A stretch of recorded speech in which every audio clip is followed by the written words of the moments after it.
but he did the both pulling. ends. He both pushed and pulled. Yeah. Well, he helped me. It didn't amount to a heck of a lot when I was 12 years old. Oh, I don't know. 12 years old, you could pull quite a bit. Oh, I pulled quite a bit, but at the same time... I'll bet it made a difference for him. Oh, he wouldn't wear out near as fast if he had to help pulling and pushing. The only thing, I had the end of the saw up. So it didn't bind. Yeah, so it didn't bind. Yeah, that'd make a whole lot of difference, just that alone. And then I picked up the neighbors would get together, about 8 men, sometimes 10, and saw it into cobs. My dad would split this stuff and put it into a wood pile. And then it's my job prior to that. I don't know how I could have started, 4th grade, 3rd grade. I couldn't have hauled wood in 2nd grade. I go to the wood pile, and my dad built a special sleigh for me. So I'd haul it up to the house and pile it, to start with, pile it back at a heater. And then fill the wood box by the kitchen stove. And when I got through with that, I'd pile the wood up by the steps. So my mother would have to go out there and pick up wood and put it in the heater. Yeah. Oh, it's a different situation than it is now. So you started probably in 3rd or 4th grade actually carrying wood in for the stove. Oh yeah, sure. But when I got older, then I had to go along down in the woods and cut, well, 2 and 3 trees, depending on the size. Well, not all of it, but a lot of it was elm. Did you cut them up down there in small enough pieces to split before you took them up to the house, or did you take them up to the house in bigger chunks and cut them there? No, they were about the size of my arm, chunks of wood. And then if it was 2 feet and 18 inches in diameter, well, all the way from a foot to 18 inches in diameter, you split it down through the middle and then split, just like you cut a slice of bread, gravy.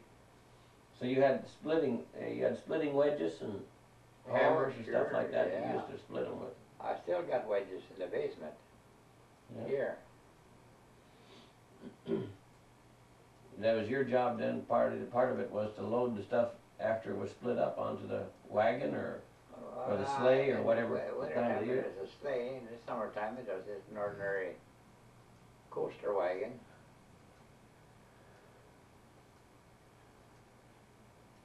And then you see in the winter time, my mother would, well, we'd have company for every night. That's kind of a gathering place for men. They'd play penny ante or some card game.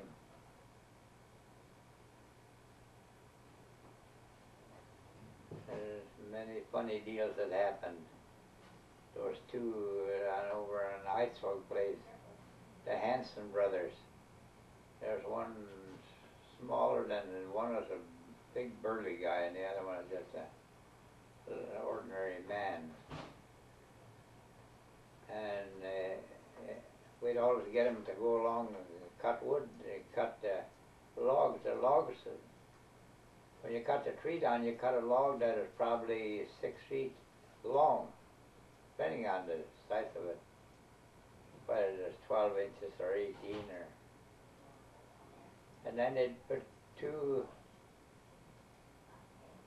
sticks in under, but they were heavy. So you'd one man on each side in front and one man on each side in the back, and they carry it over to the saw. 4 men would carry it to the saw, and then they cut off piece by piece, and the guy on the other side of the saw then would pile them up. This is all done by hand? Oh, yeah, you bet, yeah.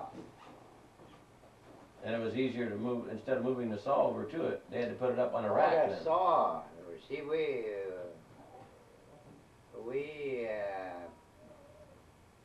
piled it all in big long long sticks, Mm-hmm. and then we'd pull the saw over to it. And if they got a big enough pile, why we'd start at the edge of the pile. When they got about half through it, we'd pull the saw over into to the edge of it again. Yeah. What was that run? A two-man saw then mostly? No, that's a circle saw. I had a big tractor on it. Oh, okay. It's a tractor driven.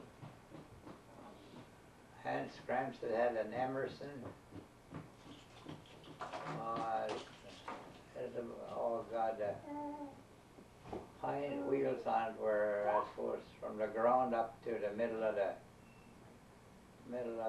probably a little higher than the middle of the window. Was it a steam engine or what? No, gas engine. Gas tractor. 4-cylinder gas. Must have been some of the first ones out then, huh? Oh yeah, yeah. Then they had an oil pull, Rumley Advance oil pull that they sawed with. I can't remember. I don't think I was big enough old enough to remember using a steam engine. Yeah, it'd do the same thing. I can't remember using a steam engine. Oscar Herzog had an Ottman Taylor, and Hans Scramstead had a Emerson, and Gunnar Torgerson had a Titan. That was an international 2-cylinder tractor, one of the first ones that come out. And that had enough power, a 2-cylinder, to run that saw? You fed Feed a little wood slower? into it according to the power that was there. Yeah. How many people usually went on the saw routine? How many families got together when they went out to cut wood? Well, there'd probably be 4 families that would get wood, because each family would cut their own wood. And then when it got to be time to haul it,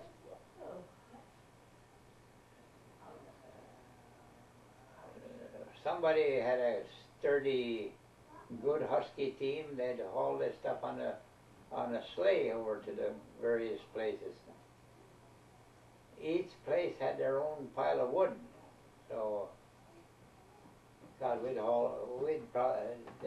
course I was going to school at the time, but they'd haul wood for a pile of wood on each place, and they had probably 2 days cutting it. Saw wood for 7-8 days. First one place and then the other. Mm-hmm.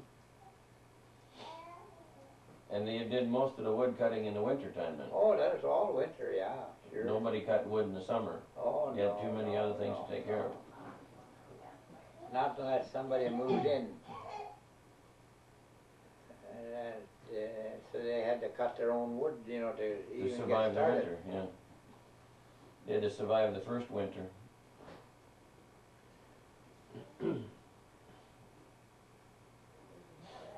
Yeah, when you basically didn't have much of a wood pile then when you started out in the fall? No, pretty well used up, huh? No, we had 1 year, wood for practically a year in advance. Is that right? Yeah. Well, that was good thinking. It dried out pretty good. Did they pick dead trees to get more dry wood, or did they go after the green trees? There's very little dead trees in the woods along the river in those days. They mostly cut down the green. If there was a dead tree, they'd probably have a rare use for it. Uh-huh. They didn't want something that they stuck in the stove and it burnt up in 10 minutes. There was too damn much wood along the river for that. Yeah, and you mostly cut what? What was the favorite wood? Ash trees. Ash, oak? Ash and oak, yeah. then box elder and elm trees. Old man Hoganson was great at letting you cut elm trees. It wasn't enough that they cut down along the people that lived along the river, but they came for miles. Yeah. They came from the mile, 2 miles from the junction of 45 and 65. They went 2 miles west on that road, and then they went 2 miles south, out where Mike Hoagland is now. They come way down to the river from there. What did the people up on the further away from the river do then? Did they use buffalo chips or? Yeah.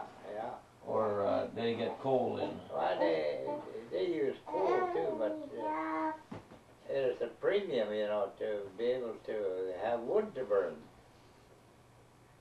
Yeah. And those people that are out away from the river, they went through the pasture.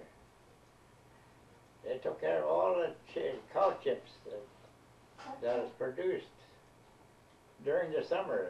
They piled them up just like cordwood, and they had a great big pile of it. Yeah. Yeah, you can burn that pretty good. And it was already dried out, most of it. Yeah, well, they let it lay there until it was dry. Yeah. That's take advantage of everything nature had to offer. Well, otherwise you'd be working too they much. made use of the territory that they were at. You know, I know we were out of Goodrich, and a friend of mine, There's no light on the front of that thing. he Does went that to make the any difference? There was CMT camp. earlier. That's not that it makes any difference. And It's producing it all right, but he asked me to stay overnight. You got an automatic light, so must not need it now. Yeah. And I never, living down along the river, we always had wood. So I got up in the morning, and his mother had made breakfast. And all of those in the wood boxes, cow chips. mm-hmm. Gee, thought I was surprised. You know, it was brand new to me. I didn't realize that they made use of it. Yeah. But you know, I hope it doesn't get to that point again, but it could get to the point where, well, if we run into problems with electricity, see, everything is, our house is complete electricity. Yeah. But if electricity fails, we'll go to cow chips or wood chunks, or we'll stay warm. You gotta do something. Yep. It's unbelievable to think that of all the waste we got, we don't pay no attention to.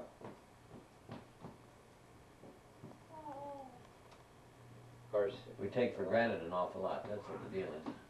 We just take for granted there's going to be power there, yeah. and so we don't worry about it. But you see, it wouldn't take no time at all. And they got accuracy. They could come through. The Russians could come through here with fighter planes and drop explosives on all the coal plants in the western part of the state. We'd freeze right away because that's where our electricity is coming from. Yeah. Well, they're tied together, networked a little better than that, but You aren't going to tie no network together. they can pull electricity all the way from Arizona up here. Oh, sure, provide but there isn't going to be electricity enough to do it. Yeah, it'd be tough. Once you cut down, you'd have to really get restricted on what you use it for. Well, that's true. You wouldn't be using it for heating, no doubt, because it'd take too much power that way. You'd have to just use it for electric lights and that. And then just think of the demand for cook stoves. Yeah. That burns something else but electricity. Yeah.